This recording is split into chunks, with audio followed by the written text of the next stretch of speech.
Utos ng National Police Commission na bawiin ang balasahan sa pulisya na ipinatupad ni PNP Chief General Nicolas Torre III.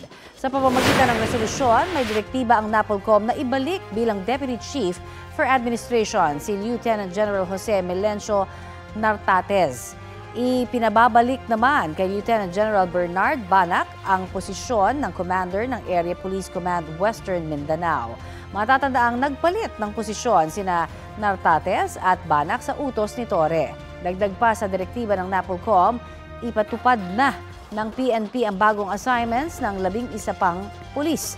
Nakasaad sa resolusyon na hindi tumaan sa NAPOLCOM ang unbank ang rigudon na ipinatupad ni Torre. Sa kabila nito, nagpahayag ng pagsuporta ang ilang police regional office kay Torre. Ayon kay Torre, naresolba na ang anyay conflict sa pagitan ng PNP at NAPOLCOM sa pamamagitan ng dialogo. Hindi raw siya magbibigay ng detalye dahil internal matter daw ito.